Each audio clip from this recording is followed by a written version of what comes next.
Bismillahirrahmanirrahim. Assalamualaikum warahmatullahi wabarakatuh. Pendengar sekalian, bertemu kita dalam gelanggang Forum Muslim. Topik kita pada hari ini ialah liberalism terhadap agama. Bersama saya adalah 5 orang ahli panel yang tidak asing lagi. Jangan ragu dan jangan risau, kerana nampaknya warga dewan kita, khususnya para penonton, tidak senang duduk melihat kejelitaan dan kehansaman 5 orang ahli panel kita pada hari ini. Baiklah, mari saya perkenalkan satu persatu ahli panel kita. Di sebelah kanan saya, ahli panel pertama, saudara Faris. Selamat datang saudara. Ahli panel kedua, Ayu berbaju kurung, saudari Amira. Dan di hujung sana, nampak pemalu tapi bijak berkata-kata, saudara Arman. Selamat datang juga kepada saudara Safwan dan juga saudari Atika.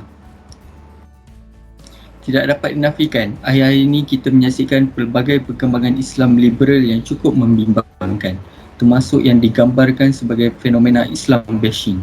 Sebagai contoh, Islam dimitoskan sebagai agama kekerasan yang mengajarkan terorisme. Oleh itu, Islam dipersalahkan setiap kali berlakunya insiden gangguan keselamatan. Pada waktu yang sama, dari dalam kelompok masyarakat Islam sendiri, muncul berbagai jenis pemikiran yang mengelirukan. Terdapat idea-idea yang dipackage dan diperlihatkan sebagai produk wacana keintelektualan yang mengundang kontroversi dan yang melemahkan imej serta perpaduan umat Islam.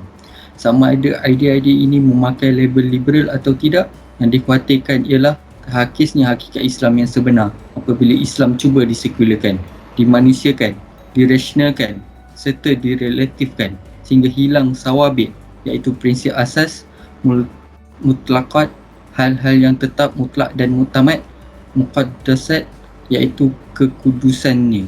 Kebimbangan ini disuarakan oleh penulis-penulis seperti Siddiq Fadil dan Khalif Muammar. Mereka juga menyuarakan apakah memang ada semacam projek memerangi Islam menerusi projek Intellectual Crusade, Converting the Muslim and Converting Islam supaya tercipta seakan-akan Islam versi baru. Baiklah, sebelum saya menyimpang lebih jauh, saudari Najwa, boleh anda beritahu apa yang anda tahu mengenai apa itu liberal?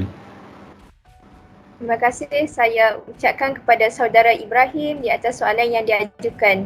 Assalamualaikum dan salam bahagia saya ucapkan kepada semua hadirin dan hadirat yang dirahmati sekalian. Terima kasih kerana sudi meluangkan masa untuk hadir dan turut serta dalam forum kita pada hari yang mulia ini. Dalam kurun ke-15 di Eropah, liberal merujuk kepada kebebasan daripada sebarang kekangan dalam pengucapan dan tindakan. Zaman pencerahan liberal merupakan sebagai kebebasan daripada sikap prejudis, jumud dan taksub serta seruan ke arah toleransi. Liberalism menjadi gerakan yang sangat berbeza pada zaman pencerahan ketika menjadi popular dalam kalangan ahli falsafah dan juga ahli ekonomi barat. Liberalism juga berusaha untuk menggantikan norma hak istimewa keturunan, agama negara, monarki mutlak, hak ketuhanan raja dan juga konservatisme tradisional dengan demokrasi yang representatif dan kedaulatan undang-undang. Dalam konteks sekarang ni, seorang yang liberal itu secara umumnya merujuk kepada siapa-siapa yang menghormati kepelbagaian, kepercayaan dan sikap. Liberalism juga lahir daripada fokus tamadun barat yang amat mementingkan individualiti berbanding tamadun lain yang sangat mengambil berat mengenai soal status, kasta dan tradisi dan amat sensitif dengan perubahan zaman dan konteks yang menatijahkan pengamalan liberal yang berbeza di setiap negara dan setiap zaman. Manakala dalam konteks Islam liberal, misi utama mereka ialah untuk membebaskan umat Islam daripada dibelenggu fahaman lama dan cengkaman dominasi tafsiran golongan ulama. Islam liberal juga menyeru ke arah pembukaan pintu ijtihad, kefahaman Islam yang terbuka dan progresif. Liberalism dalam sejarahnya menginginkan wujudnya kepelbagaian dalam gaya hidup dengan cara melindungi hak dan kepentingan golongan kelas menengah, kelompok minoriti agama, kelas pekerja, orang miskin, minoriti kaum wanita, LGBT dan kelompok kurang upaya. Terima kasih saudari Najwa. Pendefinisian yang sangat padat dan jelas. Hadirin sekalian, sememangnya liberal ini mampu membawa satu masalah yang besar terhadap negara, Oleh itu, saya mahu menjemput panel pertama kita untuk bicarakan lebih dalam tentang liberal dalam politik ini. Silakan saudari Amira. Terima kasih Tuan Moderator. Pertamanya, terima kasih kerana menjemput saya bagi berkongsi maklumat berkaitan forum kita pada hari ini. Baiklah, apa itu liberal politik? Liberalisme politik adalah aliran di mana seseorang itu adalah asas undang-undang dan masyarakat. Tambahan lagi, masyarakat dan institusi-institusi kerajaan yang wujud di dalam masyarakat berfungsi untuk memperjuangkan hak-hak peribadi tanpa memilih kasih kepada sesiapa yang mempunyai taraf sosial yang tinggi. Liberalisme politik menekankan perjanjian sosial yang mana rakyat merangka undang-undang dan bersetuju untuk mematuhi undang-undang tersebut. Sebagai contoh yang terdekat yang saya tahu adalah Magna Carta. Magna Carta adalah satu contoh di mana dokumen politik meletakkan hak-hak peribadi lebih tinggi daripada kuasa raja. Ini adalah berdasarkan pemikiran di mana seseorang itu lebih mengetahui apa yang terbaik untuk dirinya. Liberalisme politik mengandungi semua lapisan masyarakat tanpa mengira jantina, kaum atau taraf ekonomi. Liberalisme politik juga menekankan kedaulatan undang-undang dan demokrasi liberal. Itu sahaja daripada saya untuk perkongsian ilmu pada hari ini. Terima kasih. Menarik sekali penerangan mengenai politik liberal yang diberikan oleh saudari Amira kita. Ya, Najwa? Betul tu saudara Ibrahim. Penerangan yang sangat padat sekali ya yang diberikan oleh saudari Amira. Baiklah, kita teruskan lagi forum kita ini. Kita sudah mendengar mengenai liberal politik. Bolehkah saudara Faris menceritakan pula mengenai liberal, sosial dan budaya yang terdapat di dalam negara kita? Terima kasih kepada para moderator kerana telah menjemput dan memberikan saya peluang untuk berkongsi maklumat mengenai liberal sosial dan budaya pada forum kita pada hari ini. Baiklah. Pandangan liberal budaya merupakan pandangan masyarakat yang selalu menekankan kebebasan individu dari norma-norma budaya. Liberal budaya percaya bahawa masyarakat tidak seharusnya meletakkan sebarang kod tingkah laku yang khusus dan mereka melihat diri mereka sebagai mempertahankan hak moral, bukan konformis untuk memperlihatkan identiti mereka yang dirasakan sesuai oleh mereka, selagi mana mereka tidak mencederakan orang lain, menentang penapisan atau apa-apa jenis pengawasan bahan yang ditutur ataupun ditulis.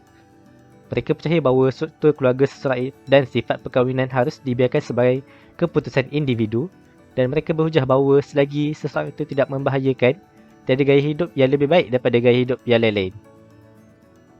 Dari segi liberal sosial pula, liberal sosial adalah ideologi politik dan bentuk liberalism yang menyokong suatu pasaran ekonomi dan hak-hak politik serta peranan kerajaan atau pemerintah menangani isu-isu sosioekonomi seperti kemiskinan, kesihatan dan pendidikan.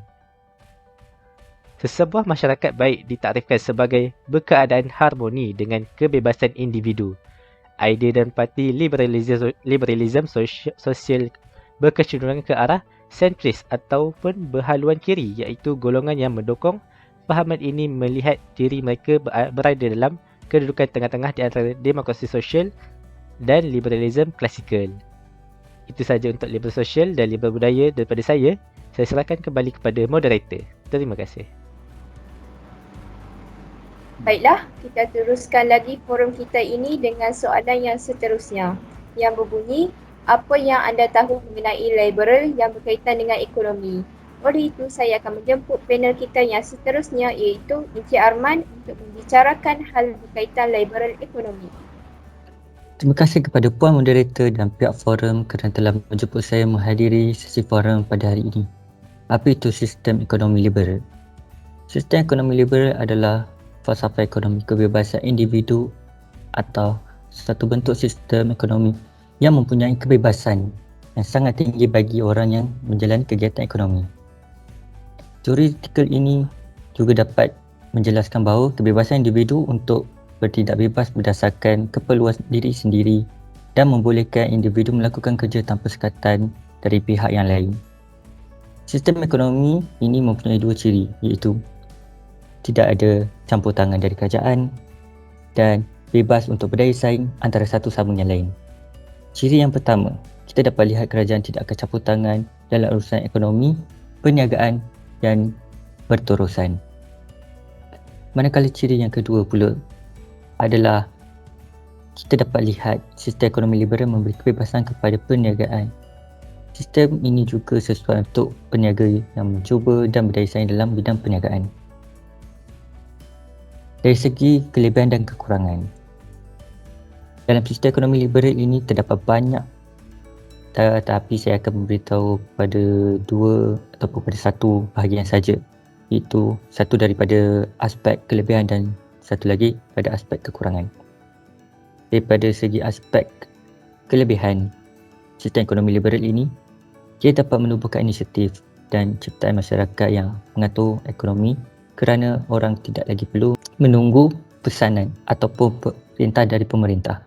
Manakala daripada aspek kekurangan pula, terdapat kekacauan dan ekonomi kerana peruntukan sumber yang salah daripada seseorang individu. Itu saja daripada saya mengenai sistem ekonomi liberal. Kembali kepada moderator. Dan terima kasih.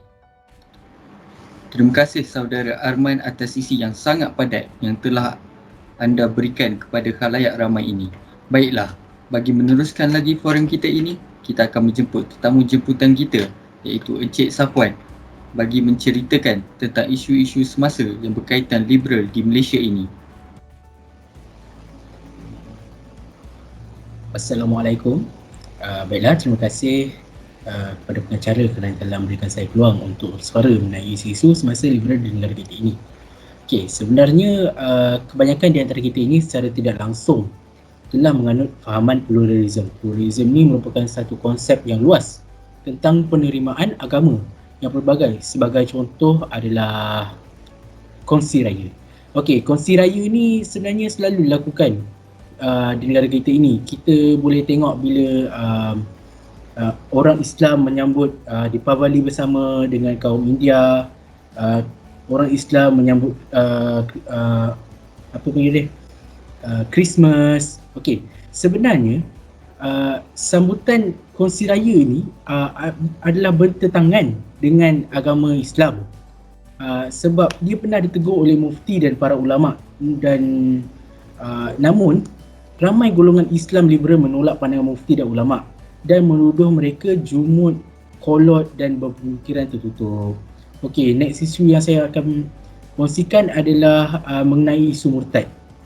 Okey, ramai di antara golongan liberal di Malaysia ini mendesak agar kerajaan dan mufti memberikan mereka hak kebebasan untuk murtad daripada agama Islam. Salah satu kes yang sangat popular adalah kes Lina Joy atau lebih dikenali sebagai Azlina Jalani. Golongan-golongan Islam liberal di Malaysia ini antara yang mendesak agar penganut Islam diberikan hak untuk murtad daripada agama Islam tanpa sebarang tindakan undang-undang dan tanpa tertakluk dengan keputusan Mahkamah Syariah. Okey, next issue adalah mengenai hukum pelaksanaan hudud. Okey, hukum pelaksanaan hudud ni boleh dilabelkan juga sebagai liberal kerana ada golongan yang menolak hukum hudud ini. Isu hudud ni sebenarnya adalah kebolehupayaan kita untuk melaksanakannya, dan kita sebagai umat Islam tak perlulah rasa timbul nak terima atau tak terima, sebab itu adalah hukum Allah sendiri. So golongan-golongan ini bimbang kerana pelaksanaan hudud ini akan mengganggu hak asasi mereka. Ada banyak lagi isu-isu liberal di Malaysia ini, tapi sampai di sini sajalah saya kongsi sebab masa amat menceburui kita. Jadi saya serahkan kembali kepada pengacara. Terima kasih. Wow, baru saya tahu banyak juga orang yang mengamalkan amalan liberal tanpa kita sedari, dan terima kasih juga kepada Encik Safwan kerana telah berkongsi satu ilmu yang amat besar pada kita. Baiklah, mari kita teruskan forum kita lagi dengan panel terakhir, iaitu Saudari Atikah untuk berkongsikan kepada kita apakah pandangan para ulama terhadap fahaman liberal ini. Baiklah, terima kasih Tuan Pengacara kerana telah memberi kesempatan untuk saya menghadiri forum kita pada hari ini. Okey, baiklah, bagi menjawab soalan ya, Imam Ghazali menekankan peri pentingnya bagi seorang ilmuwan itu untuk memahami hakikat sebenar perkara yang dibahaskan lah. Sebelum tu untuk layak untuk mengkritik atau menerimanya. Okey, beliau juga menegaskan bahawa seseorang yang mengkritik sesuatu perkara tanpa terlebih dahulu memahaminya dengan mendalam ni, seumpamanya ibarat macam orang yang memanah dengan mata yang tertutup, macam tu. Okey, oleh yang demikianlah kan, ia merupakan menjadi satu tanggungjawab bagi setiap Muslim untuk berhati-hati daripada terjebak dengan pemikiran Islam liberal ni. Lebih-lebih lagi telah diputuskan bahawa pemikiran Islam liberal adalah sesat dan menyeleweng daripada syariat Islam. Okey, antaranya boleh berdasarkan aspek-aspek yang daripada aspek-aspek yang saya akan terangkan, iaitu dari aspek akidah. Okey, baiklah. Okey, berpegang kepada konsep pluralism yang telah menjadi pegangan utama pegangan utama dalam aliran pemikiran liberal ni kan. Okey, pluralism agama berpendian bahawa setiap agama ni mempunyai konsep, persepsi dan respon yang tersendiri terhadap realiti yang agung ataupun lebih dikenali sebagai ultimate reality. Okey, di mana dekat sini ditekankan bahawa semua agama adalah sama taraf. Jadi sepatutnya kita tak bolehlah ada benda macam tu kan. Okey, seterusnya pula diorang juga menekankan bahawa ada juga mereka ni kan, mereka daripada golongan Islam liberal ni, mereka meragui ketulinan Al-Quran. Okey, aliran pemikiran ini mendakwa Al-Quran diresapi dengan budaya Arab kerana orang Arab menjadi pemilik bahasa itu. Tambahan pula, katanya Rasulullah SAW yang menjadi pembawa risalah juga terdiri daripada orang Arab. Macam tu. Banyak informasi dari penyampaian Cik Atikah yang banyak menyentuh Islam liberal dari aspek akidah. Mungkin ada lagi beberapa penerangan yang menarik yang boleh Cik Atikah kongsi dan huraikan kepada para pendengar pada malam ini, mungkin selain daripada aspek akidah ini. Oh, ada lagi sebenarnya. Okey, daripada aspek lain pula yang saya akan terangkan, iaitu daripada aspek syariah pula. Okey, dari segi aspek syariah ni, ada juga yang masih mempersoalkan metod tafsiran Al-Quran dan hadis itu sendiri. Okey, aliran pemikiran ini, mereka mempersoalkan cara atau metodologi pentafsiran Al-Quran yang diguna pakai sekarang dengan slogan membuka dan membebaskan tafsiran Al-Quran, di mana aliran pemikiran ini menggunakan pendekatan takwilan sendiri terhadap beberapa ajaran Al-Quran yang jauh beza dengan pegangan ahli sunnah wal jamaah.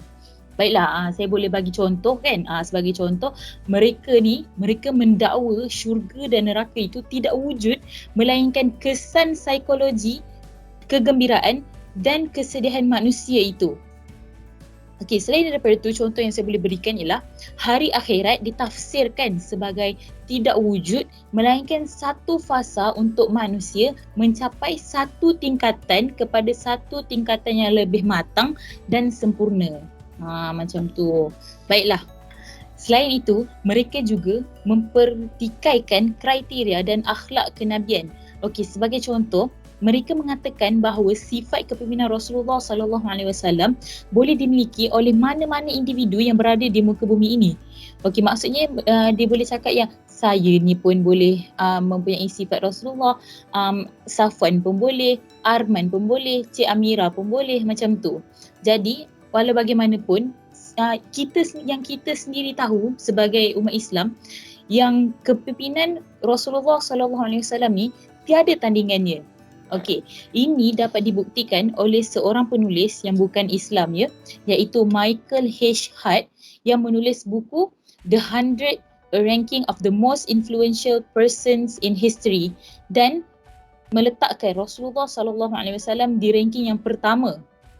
Tetapi bagi pihak liberal ni kan, okey, bagi pihak liberal, mereka sentiasa mencari alasan sebagai bukti yang mereka mengatakan bahawa peristiwa Isra' dan Mi'raj dianggap sebagai bahan cerita yang sengaja diperbesarkan oleh pengikut baginda yang taksub, sedangkan ia hanyalah sekadar mimpi yang tidak terjadi di alam realiti. Baiklah, sedangkan perkara ni telah tulis pun di dalam Al-Quran, betul tak? Dan tidak cukup ada satu peristiwa di mana pihak Quraisy tidak percaya akan peristiwa tentang itu dan mereka bertanya tentang keadaan Masjid Al-Aqsa, tetapi dengan bantuan Allah, baginda diberi vision tentang Masjid Al-Aqsa. baginda dapat menjawab setiap pertanyaan dengan mudah. Macam tu.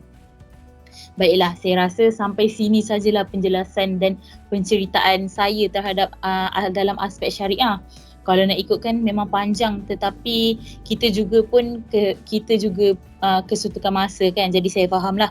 Mungkin kalau ada kesempatan lagi saya akan sambung di masa akan datang. Baiklah, sekali lagi saya ingin ucapkan ribuan terima kasih sangat-sangat kerana menjemput saya pada hari ini untuk berkongsi ilmu dengan anda-anda semua. Terima kasih saya ucapkan kepada kelima-lima ahli panel kita kerana sudi hadir dan sudi menyuarakan pendapat masing-masing. Moga apa yang kita dapat pada hari ini tidak sekadar masuk telinga kanan, keluar telinga kiri. Nampaknya masa amat mencemburui kita. Sebelum berakhir, marilah kita sama-sama menepuk tangan untuk diri sendiri kerana berjaya dan tekun untuk mendengar perbincangan kita pada hari ini. Kesimpulannya, oleh yang demikian menjadi tanggungjawab bagi setiap Muslim untuk berhati-hati daripada terjebak dengan pemikiran Islam liberal itu. Lebih-lebih lagi telah diputuskan bahawa pemikiran Islam liberal adalah sesat dan menyeleweng daripada syariat Islam. Terimalah serangkap pantun indah ini daripada saya. Tuailah padi antara masak, esok jangan layu-layuan. Cintailah kami antara nampak, esok jangan rindu-rinduan. Salam hormat, ceria-ceria selalu, akhir kalam. Orang putih, orang Pakistan, terima kasih, syukran jazilan. Billahi taufiq wa hidayah. Assalamualaikum warahmatullahi wabarakatuh.